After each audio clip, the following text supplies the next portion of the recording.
Hello, today's myth of the day is Europa and Her Kin. Zeus was the chief figure in one romantic episode, which brought in its train a number of important events and consequences. Europa was a princess of Asia, the daughter of the king of Phoenicia. She shone preeminent among her attendant maidens as Venus did among the Graces. The son of Cronus beheld her and fell in love with her. He wooed Europa in the fashion of a bull, lovely and mighty to behold. He came into the flowering meadow where Europa frolicked with her maidens, and when the rest fled, he cast a spell on the princess so that she was not afraid. She approached him, and he lowed gently, and he bowed himself before her feet and showed her his broad back. Smiling, she was tempted and sat down upon the back of the bull.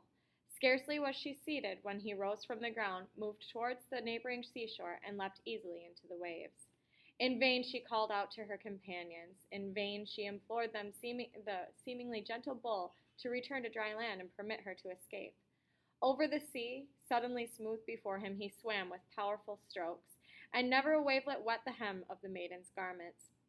Around him frolicked the monsters of the sea, and bevies of sea nymphs rose from the waves and greeted him joyously. "Whither do you bear me?" at last the maiden cried in awe, and the bull answered her in deep, immortal tones, bidding her to be courageous. "Behold, I am Jupiter," he said, "and love of you has compelled me to wear this semblance. But Crete shall presently receive us, and shall be our bridal chamber, Crete, where I myself was born." So he said, and so it was. It was from this Princess Europa that the whole continent received its name. 3 sons were born to Europa: Minos, later king of Crete, Rhadamanthus, and Sarpedon. After their death, the 2 former became judges of the shades in the underworld. An interesting story is told of Minos while he was still ruler of Crete. He had one of his servants, a man named Daedalus, who was a skilled mechanic and worker in metals and an ingenious inventor, the forefather, so to speak, of all inventors. It was Daedalus who devised for Minos a complicated series of tunnels and windings called the Labyrinth, in which was confined the Minotaur, a monster half man and half bull. Later, Daedalus lost favor with Minos, who imprisoned him and his son Icarus. But Daedalus set his mind on finding a way to escape. Finally, he devised a pair of wings for himself and a pair for Icarus. He fastened them to his own shoulders and to those of his boy, using wax as the binding material. They then both triumphantly flew away. Swiftly they skimmed through the air, and closer they came to the mainland. But Icarus, flushed with excitement and exhilaration, soared even higher towards the sun, despite the cries and warnings of his father. At last he flew so high that the heat of the sun melted the wax, and off dropped the wings. The lad plunged downwards into the sea and was drowned. The sea into which he fell was later called the Icarian Sea. Daedalus escaped without harm.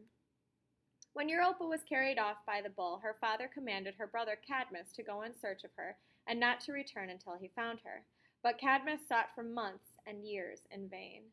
Then an oracle of Apollo told him to follow a certain cow wherever she wandered, and to build a city at that point where the cow finally rested.